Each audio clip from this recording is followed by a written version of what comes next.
Hello and welcome back to Frogboy X1 Gaming. I'm Andrew, and today I want to talk a little bit more about AMD, the HYPR-RX, just kind of the other function that goes into there, like FSR, all of this stuff. Now I've been on this like little kick, lately.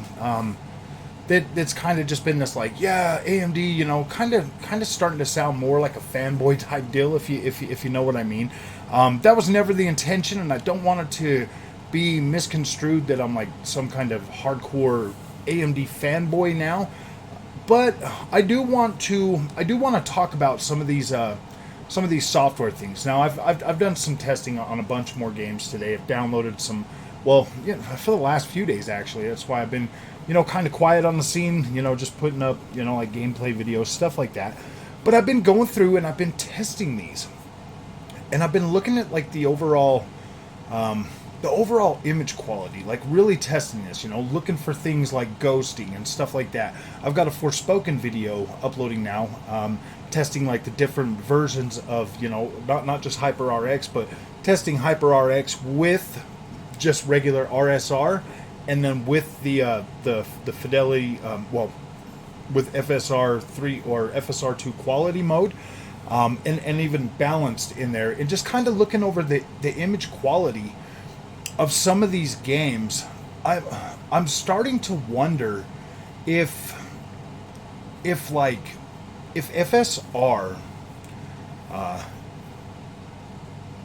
if it's really as bad as a lot of people say it is, or if the method that they're using to test it is giving them a different result than I'm getting. So on Forspoken, we'll look at this one real quick. On Forspoken, I got to this point where I'm like panning the camera, and I'm just using like HYPR-RX with the RSR enabled. And as I turn the camera, you can see like the ghosting, like right next to her head, like a quarter inch away from it, almost like like there's like halfway, like you can see it clear as day. Like you can see like the outline of the phrase character when you're kind of turning the camera. And I was like, wow, that is interesting with the regular RSR, Radeon Super Resolution or whatever. And so when I put it on to quality mode, that goes away. When I just instead of because with HYPR-RX, if the game doesn't support FSR, it will automatically fall back to RSR, which is Radeon Super Resolution. But if it does have FSR, you can enable that on quality, performance, whatever you want to, and then you can use that instead of using the RSR. So you can automatically opt for the better version of Fidelity FX Super Resolution, FSR. And the overall frame rate between quality and RSR was pretty dang close. I mean, we're like 80, 90 frames a second, with either one of those enabled. The RSR does kind of let the frame rate go up just a little bit higher, but with the overall frame rate and image quality that you get at 4K with quality mode enabled, yeah, I mean, I think most people, if it does have the quality, you're going to shoot for that. I was looking at some more Starfield tonight with that, trying to look, because it just got updated too, and I was trying to look for these patterns, like these different types of image quality breakup that people, I mean, even some Assetto Corsa, a bunch of racing games today, just looking at some of the stuff that normally I would notice. And I noticed with using FSR in select games is not always going to produce like a really good image quality, because you are going to get like a fuzzy look. So FSR stands for what did I say earlier? Let me see if it's still in here. I was looking at this and I put it. Oh no, not that one right there. I think it was in this right here. What I said was FSR stands for Fuzzy Substitute Resolution. Sometimes, man, it looks fuzzy. It looks like checkerboard rendering. And man, I used to give PlayStation such a hard time for that, like the little checkerbirds and stuff. And even when I switched over to PC, I was still calling it checkerbirds because that's pretty much what it looks like. You know, it looks like Fuzz K, man. You get like fuzz. It's fuzzy. It looks like Fuzz K, and like whatever. DLSS obviously is a superior freaking upscaling technology. Not only does it get rid of all like the fuzziness, but it gets rid of all the jaggies and all the other things that, you know, to me, like that kind of stuff, like the aliasing and all of that kind of stuff, that doesn't bug me as much as like fuzzy vegetation.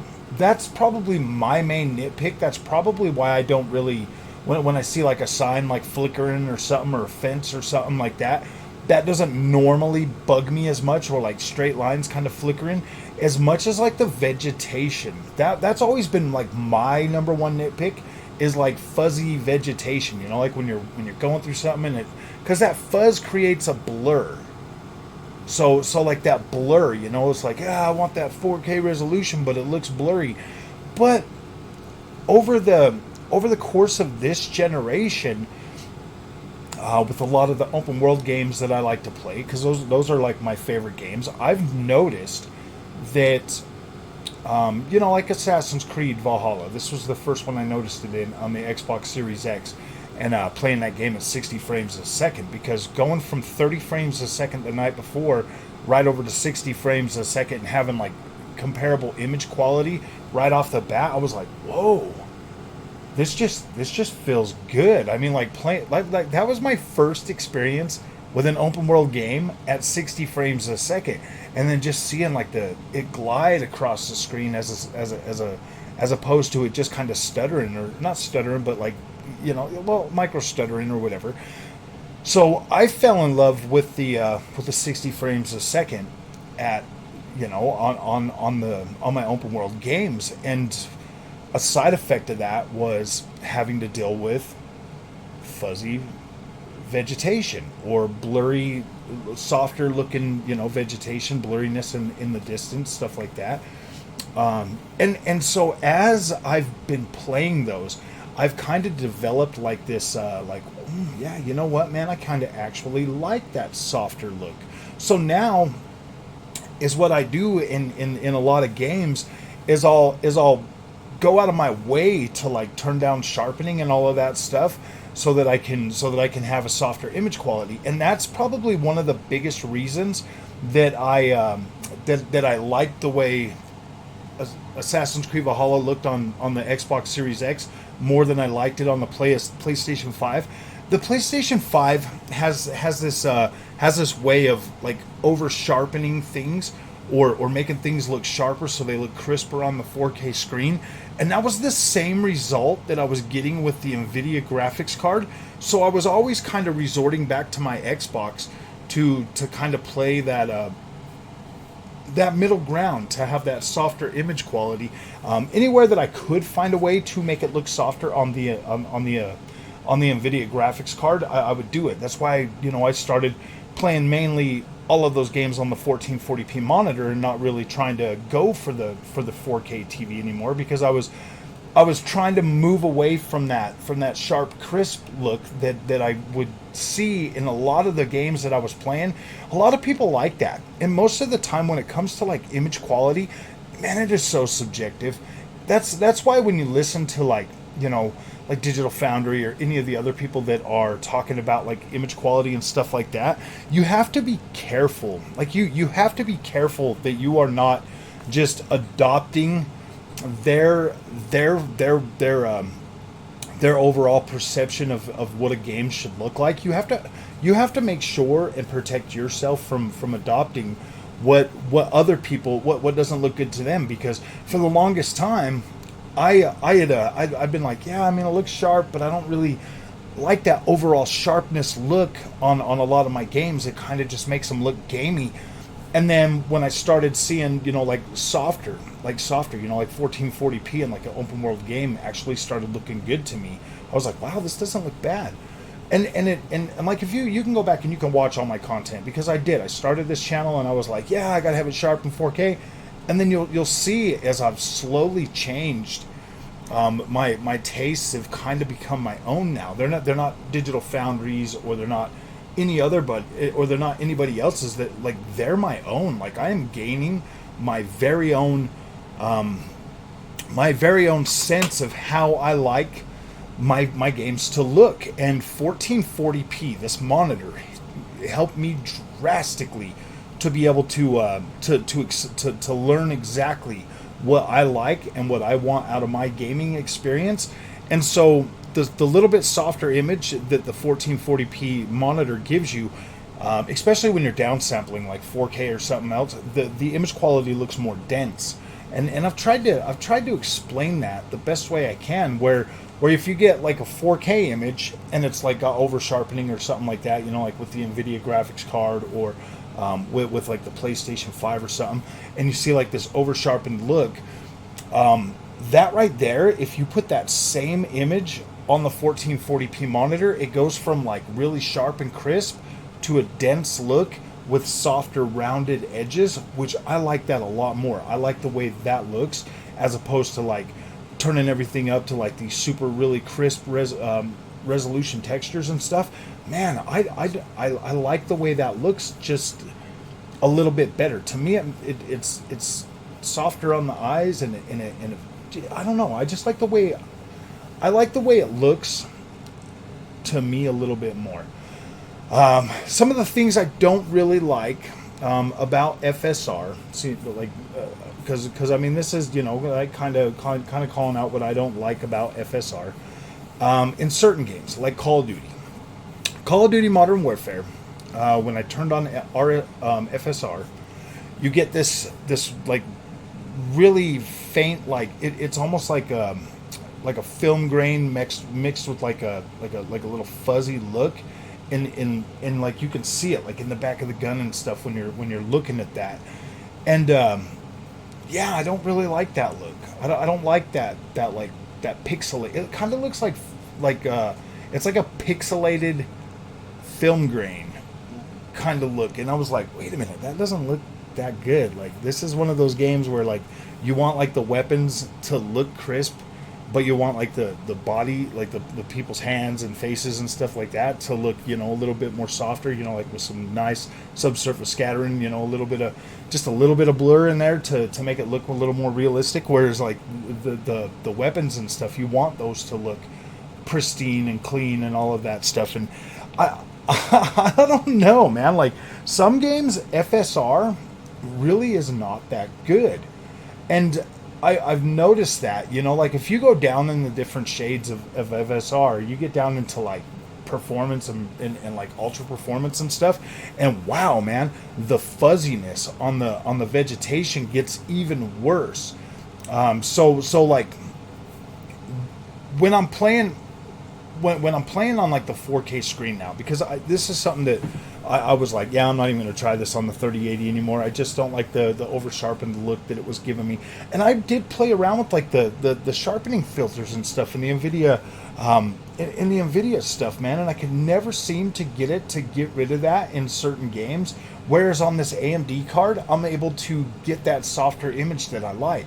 I'm able to get that pretty easy.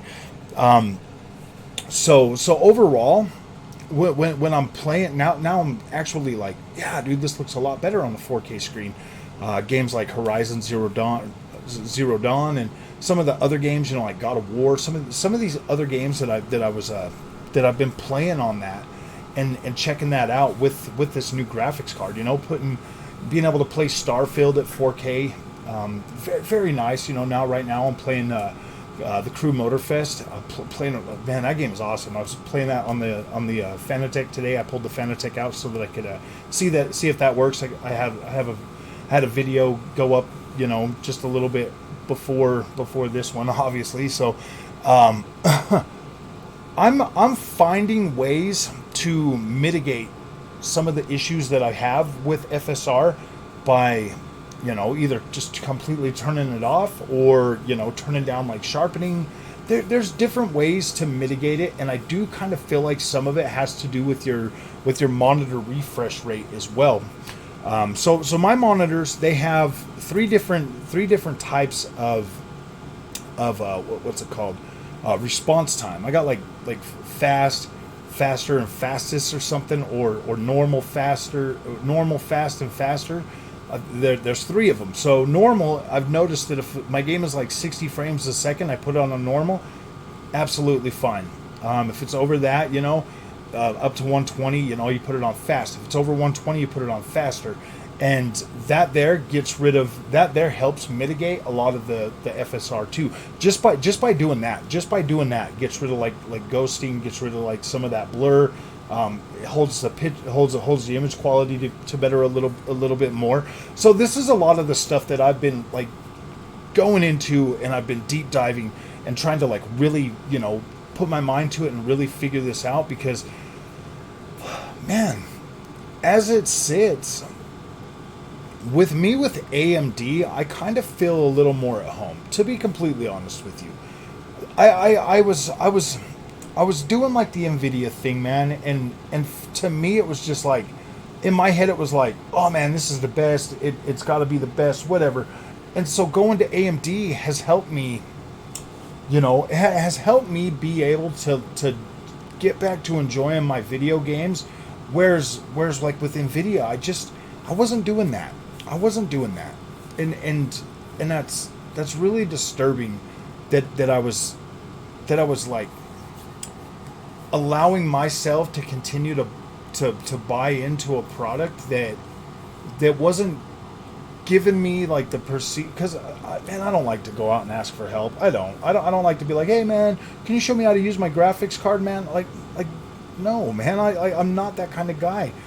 And so when I switched over to AMD, and I'm able to get in there and I'm able to play with things and see things and read things, and it's all in one freaking just in one place. I can get in there, play with everything, and figure things out. That made me a lot happier, because I feel like I'm gaining more knowledge, as opposed to like with Nvidia. There's like, man, if you don't watch a bunch of YouTube videos or whatever, like it's kind of hard to find some of that stuff. Honestly, like if you're new to PC and you're getting in there, like, yeah, dude, it's a little bit harder. So here's the thing. I'm a gamer, always going to be a gamer. That's my main concern. So AMD is good for me. Nvidia, can kind of go either way, because like being a content creator and like having to use stuff, but all the programs and everything that I use for creation on my channel, AMD's working for it. I'm not having a problem. I'm being able to put out 4K content. I'm being able to do all of the things I want to do. I can still edit my videos. Everything that I did on the Nvidia card, I'm able to do on this card as well. So overall, that works perfectly for me. But I mean, like, Nvidia does have its place, and there's a reason it has its place. I mean, there's a lot of things that the Nvidia graphics cards are going to be able to do that definitely it does a better job at those than the AMD products are doing right now. So overall, like, both of them have their place in the market. But for me as a gamer, yeah, AMD just hits the spot. Like it just does. So I don't really see myself going out of my way to go back to Nvidia anytime soon. There's a lot of features, like ray tracing, stuff like that I mean, in my opinion, with what I have with my AMD graphics card, I can still utilize it. So I'm still happy with that. Like I'm okay. Like I can use that, and every generation the AMD cards are going to get better at it. So it's not something that I'm going to miss out on. I just feel like I kind of feel like I'm right back where I started with like the 30 series cards, in ray tracing performance. Like I kind of feel like I didn't move. I kind of feel like I'm still getting that same performance that I was already getting. So I'm not upset with that. Like I'm not upset with that. I'm actually okay with that. Honestly, guys, had I not went to like a 7900 XT. Like let's just be honest. The overall performance gains that I got from the 3080 to the 7900X were pretty massive. we're pretty massive in a lot of places too, and to be able to go to that and have such a, you know, such a big jump, that's good. I mean, that explains a lot of the reason why I'm super happy with my AMD graphics card. Like I'm really happy with it because I got a significant boost in in my overall experience for the games that I was already playing, and for the games that I'm playing now. I'm very happy with that overall performance jump. So when I talk about the 3080, and when I because I mean, and the reason why I say this is like when I talk about the 3080 and the experience that I had with the 3080, and then moving over to the 7900 XT, I'm not doing that to really degrade the experience of the 3080. I mean, the 3080 is doing that all on its own, all on its own. It had all the components, you know, like the faster bit rate, all of that stuff, you know. It just needed more VRAM, and that would have been a great card. If that card would have came out with 16 gigs of VRAM, I probably would still have that card, and I would still be having fun with that card, and I would still be enjoying that card. On a lot of other games, I'm a Ubisoft fan. Like I play a lot of Ubisoft games, and they are very VRAM heavy, and so I needed that. And being able to experience, you know, like the Crew Motorfest, you know, with a locked, you know, 60 frames a second at 4K, I'm very happy with that. Like I'm very happy with that. So, as it sits, man, I don't think that like I'm gonna continue to like. I don't really feel like I was bashing Nvidia, but I'm not gonna, you know, I'm gonna try to kind of leave that out of it and just kind of go more forward with how the AMD product is working out. And I said this in another video before. My plan is to probably just get it at like, you know, like 60 frames per second lock at 4K, and then make my content, you know, that way, you know, like benchmarking from like a locked frame rate instead of doing like the unlocked, uncapped frame rate and stuff. Probably just try to, you know, like I'll show you all the stuff I made to get like a playable experience, and like how I'm feeling about like image quality and stuff like that at 4K. And then I will, at the end of the video, I'll put it on native and let you see how it runs natively versus, you know, the settings that I have. That's kind of the best way I think that I can do that, because I don't want to just sit here and turn this channel into like a benchmarking channel. Like I don't want to do that. I really don't want like Nvidia or AMD to be sending me other graphics cards. I don't want to have to tear this apart and put it back. That's so time consuming. I know those guys don't actually get to enjoy video games because they're just tearing apart PCs all the time and benchmarking games and playing like a few minutes of them. I don't want to do that. I want to be able to sit down with Starfield or sit down with a game like I did with Starfield, you know, that whole weekend, just playing that game and really enjoying it. That's the kind of content that I want to make. I don't want to just sit here and tear apart PCs. So the goal for me when I cover PC products or games on this graphics card is to help you get the best experience that you can get out of your 7900 XT, and have fun with it. So, all right, my friends, this video is getting kind of long. I'm going to let you guys go. I got to get to bed. I got to get up for work. So if you like this content, don't forget to like and subscribe, man. I'll see you guys in the next one. Thank you for watching.